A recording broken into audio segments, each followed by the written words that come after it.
श्री स्वामी समर्थ. स्वामी विचार सत्य. श्री स्वामी समर्थ महाराजांचे सत्यविषयक विचार.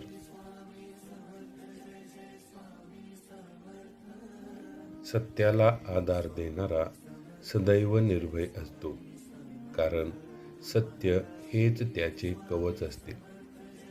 जो सत्याला आधार देतो त्याला कशाचीही भीती नसते, कारण सत्य हेच त्याचे कवच असते. सत्य त्याचे रक्षण करते. म्हणून सत्याला आधार देणारा कधीही कोणाला घाबरत नाही.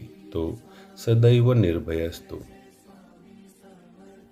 सत्याचा मार्ग काटेरी असला तरी शेवटी तोच आत्मशांतीकडे नेणारा प्रकाशाचा रस्ता आहे. सत्याचा मार्ग खडतर असतो. त्याच्या मार्गात अनेक संकटे येतात, परंतु आत्मशांतीकडे नेणारा तोच एक मार्ग आहे. सत्य कधीही सोडू नका. तुम्हाला आत्मशांती नक्की मिळेल. असत्य बोलून क्षणभर सुख मिळेल, पण सत्य आचरण केल्यास आयुष्यभर समाधान मिळते. आपण असत्य बोलून क्षणभर सुख मिळवू शकतो. असत्य बोलण्याने जे सुख मिळते ते खूप क्षणिक असते, परंतु आपण सत्य आचरण केल्यास आपणाला आयुष्यभर समाधान मिळते. आपल्या मनामध्ये कोणत्याही प्रकारची शंका राहत नाही. आपण स्वतःला दोष देत नाही, आणि स्वतःला दोष न देणे यासारखे समाधान जगात कोठेही भेटत नाही. म्हणून सत्य आचरण करा आणि आयुष्यभर समाधानी व्हा. सत्य हे बोलण्याइतकेच जगण्याचेही आहे. सत्याचे पालन करणाऱ्याचे मन कधीही द्विधा होत नाही. जो व्यक्ती सत्य बोलतो त्याबरोबरच त्याचं वागणंही तसंच असले पाहिजे. सत्याचे पालन करणाऱ्याचे मन कधीही द्विधा मनस्थितीत जात नाही, कारण त्याचा मार्ग ठरलेला असतो. तो सत्याने चालतो, सत्याच्या मार्गावर चालतो. त्यामुळे त्याच्या मनात किंतु परंतु काहीही येत नाही. तो सत्याच्या बाजूने नेहमी असतो. म्हणून सत्याचे पालन करा आणि मनाची होणारी द्विधा अवस्था टाळा. देव शोधायचा असेल तर प्रथम स्वतःमध्ये सत्याचा दीप लावा. तेव्हा देव आपोआप जाणवेल. आपणाला परमेश्वर, ईश्वर यांचा शोध घ्यायचा असेल तर प्रथम स्वतः सत्याच्या मार्गाने चालायला हवे. तेव्हा ईश्वर, परमेश्वर आपणाला आपोआप भेटतील. त्यांचं अस्तित्व आपणाला आपोआप कळेल. त्यामुळे सत्याचा मार्ग सोडू नका. सत्याने चाला.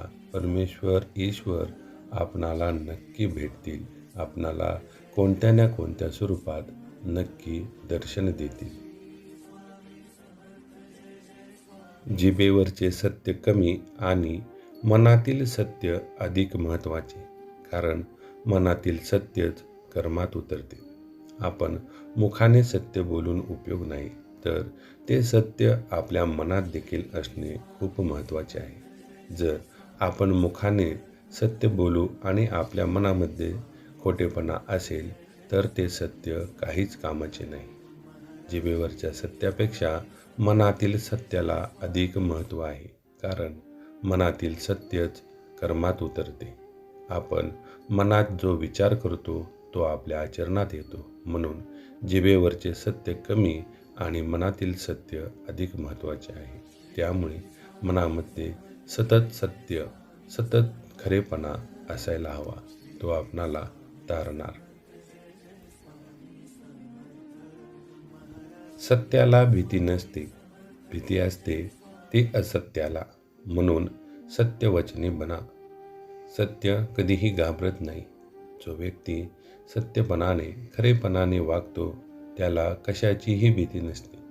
याउलट जो व्यक्ती असत्य असतो किंवा तो खोटेपणाने वागतो त्याला भीती असते. सत्य कधीही कुणाला घाबरत नाही. त्यामुळे सत्याने वागा, निर्भय बना आणि असत्य बोलून घाबरट बनू नका. समाजात आदर मिळवायचा असेल तर सत्यावर उभे राहा. खोट्यावर बांधलेला आदर एका क्षणी कोसळतो. आपणाला समाजात आदर मिळवायचा असेल तर सत्यवचनी बना. नेहमी खरे बोला. खऱ्याची बाजू घ्या, सत्याचा आधार घ्या. पण खोटं बोलू नका, असत्य बोलू नका. कारण खोट्या गोष्टी जास्त काळ टिकत नाहीत. खोटं बोलून मिळवलेला आदर जास्त काळ टिकत नाही. असत्य गोष्ट कधी ना कधी समोर येते आणि खोटे बोलून मिळवलेला आदर कोणत्याही क्षणी जाऊ शकतो, कोसळू शकतो, नाहीसा होऊ शकतो. म्हणून नेहमी सत्य बोला, असत्य बोलू नका. सत्य कठोर नाही, कठोर असतो तो मनुष्याचा अहंकार. सत्य मनाला शुद्ध करते. सत्य कठोर नाही. कठोर काय असते तर तो असतो मनुष्याचा अहंकार, गर्व. त्यामुळे माणसाने नेहमी सत्य बोलावे. कारण सत्य कठोर नाही. सत्य हे मनाला शुद्ध करते. मनाला शुद्ध करण्याचा एकमेव मार्ग म्हणजे सत्य. नेहमी सत्याची बाजू घ्या, खऱ्याची बाजू घ्या. सत्याच्या बाजूने ठामपणे उभे राहा. तुमचं मन शुद्ध होईल आणि शुद्ध मन समाधानी असतं. सत्य बोलणाऱ्या माणसाला स्वामी नेहमी मार्ग दाखवतात. कारण सत्य हेच परमेश्वराचे स्वरूप आहे. जो व्यक्ती, जो भक्त सत्य बोलतो, जो सत्याच्या बाजूने उभा राहतो, स्वामी त्याला मार्ग दाखवतात. कारण सत्य हेच परमेश्वर आहे. परमेश्वराचे खरे रूप म्हणजे सत्य, खरेपणा. त्यामुळे सत्याचा मार्ग सोडू नका. असत्य कधी बोलू नका. खरेपणाने वागा, सत्याने वागा. स्वामी तुमच्या पाठीशी राहतील. श्री स्वामी समर्थ.